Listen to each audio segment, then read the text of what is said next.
Başıma bir iş geldi. Başladım telaşa. Vücudum yoruldu. Bedenimde bazı olaylar başladı. İnanın bunun %90'ı... Yani bir insan neden bu hallere düşüyor? Evhamın sebebinin birisi, vesvesenin en büyük özelliği, kanserin bile sebebinin bu olduğunu düşünüyoruz. Özellikle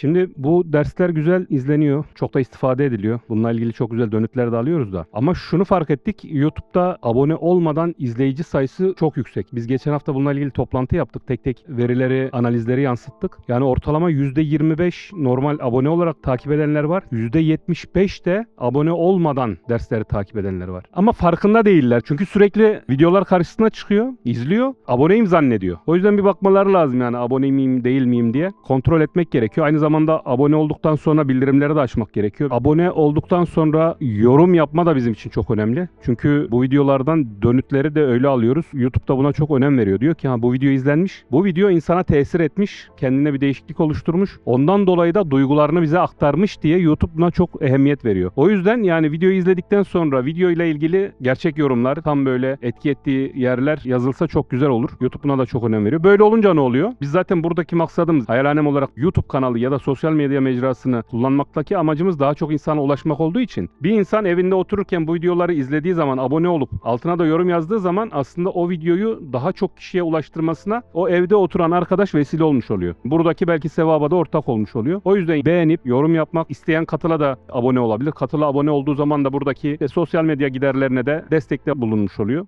25. lem'a 20. deva. Ey derdine derman arayan hasta. aramayan var mı? Mümkün değil. Evet.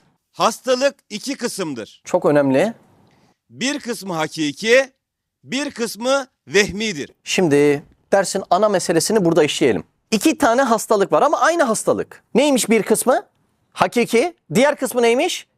Vehmi. Aynı hastalıktan bahsediyoruz. Aynı. Sana bir hastalık arız oldu. Aynı hastalığın 2 kısmı varmış. Bir kısmı söyle Vanlı. Diğer kısmı vehmi.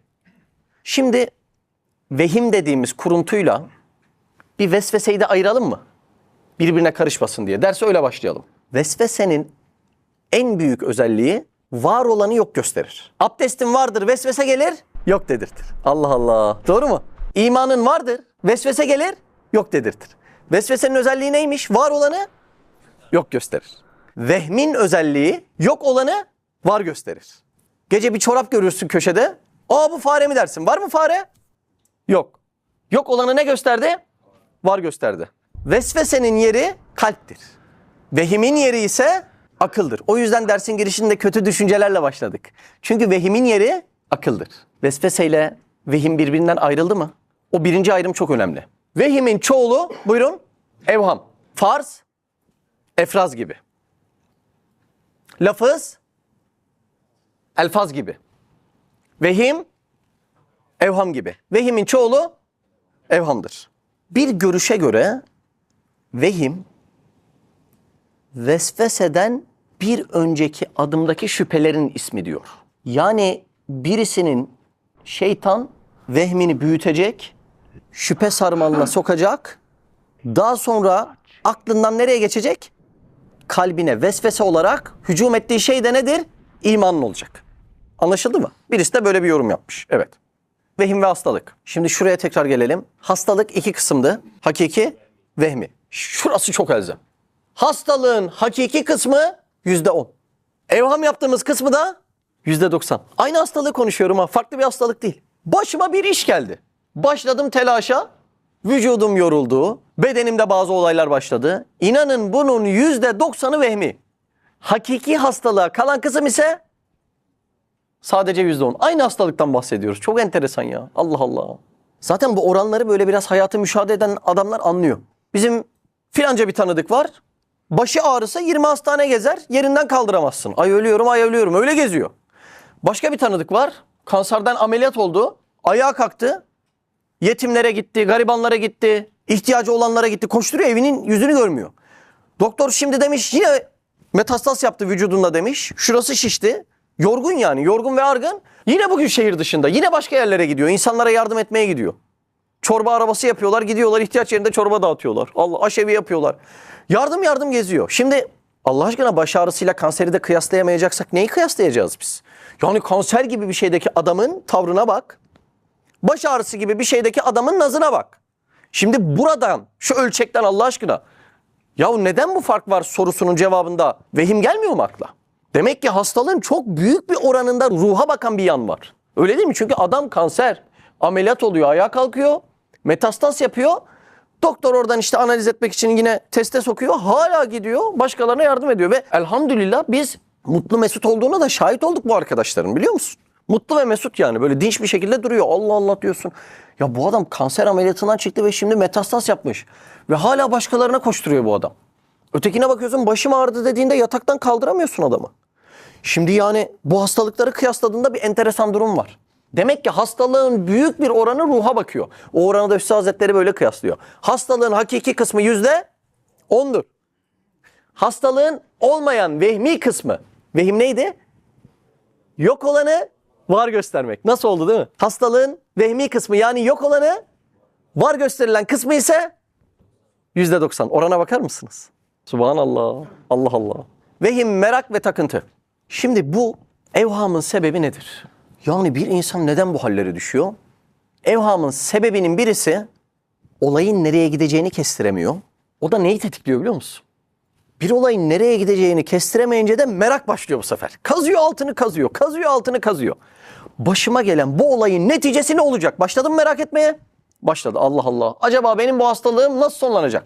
Sonunda ölecek miyim? Kalacak mıyım? Yataklara mı düşeceğim? Paralarımı mı kaybedeceğim?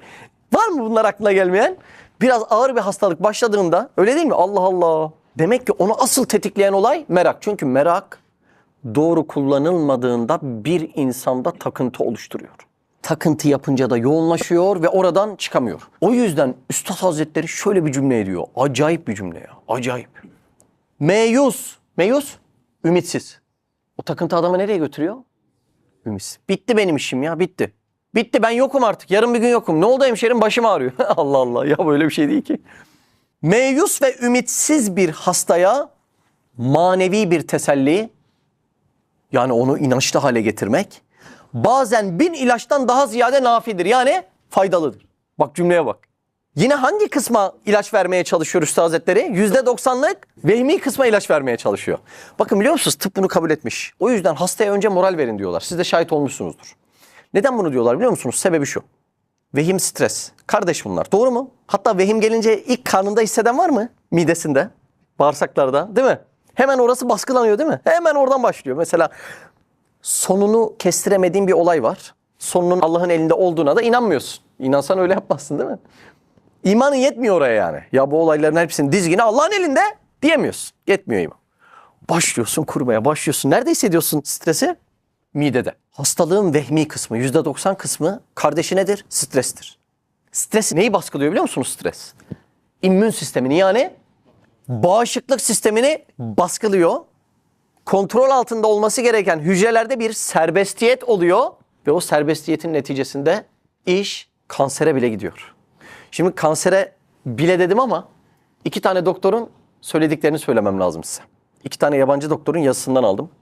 Onlar bilimin bugün bütün maddi hastalıklarını maneviyatın tetiklediğini söylüyor. Yani bizim yanımıza gelen maddi bir hastanın asıl sebebi maneviyatta oluyor diyor. Onu Üstad Hazretleri nasıl diyor? Bütün maddi hastalıkların kökü maneviyattadır. Cümleye bak ya. Bütün maddi hastalıkların kökü maneviyattadır. Çok enteresan tespitler abi Ömer. Çok enteresan. Doktorun biri şöyle söylüyor. Diyor ki iltihaplı deri için dermatoloğa gidersin. İltihaplı ekrem için römatoloğa gidersin. İltihaplı bağırsak için gastroya gidersin. İlahir. Biz hastalara iltihabı yatıştırmak için steroid veririz diyor. Steroid demek stres hormonudur diyor. Doktor olarak kendimize sorarız. Her şeyi stres hormonlarıyla tedavi ediyoruz. Stresin bu durumlarla bir ilgisi olabilir mi? Madden bir problem olduğunda zaten böyle cildiyeci doktor arkadaşınız varsa biraz muhabbet ettiğinizde, ya bana onlar söyledi tabii, biz bilginin aslını onlar kadar iyi bilemeyiz. Şunu diyorlar, yani %80 cildi hastalıklarının biz nedenini bilmiyoruz diyorlar. Bilmediklerinden dolayı da steroid, yani genelde kortizonlu kremler değil mi? Yatıştırıcı kremler. Olaya bak yani. Her şeyi stres hormonuyla tedavi ediyoruz. Stresin bu durumla ilgisi olabilir mi dedik kendimize. Demek hastalık stres ve beden birlikteliğini anlamaktır. İnsan travma geçirdiğinde ilk bedeni etkilenir. Bu bilimseldir ama tıp doktorlarına öğretilmeyen bir bilgidir diye kendisi söylüyor. Görüyor musun bak? Tetikleyen olay stres olduğu için sebebi tam anlaşılamayan bir hastalıkta tedavi olarak da stres hormonu kullanılıyor. Başka bir doktor şöyle söylüyor, yabancı yine. Tüm hastalıkların tetiklenmesi mideden, yani stresten başlar diyor. Az önce bir şey dedim. Böyle bir daraldığınızda, kabza girdiğinizde, stres kabza yani. Kabza strese girdiğinizde nerede hissediyorsunuz ilk? Mideden gidiyor değil mi? Yani o kadar sıkışıyor ki mide, Allah Allah. Oradan bir dağ mı var diyor insan. Değil mi? Allah Allah.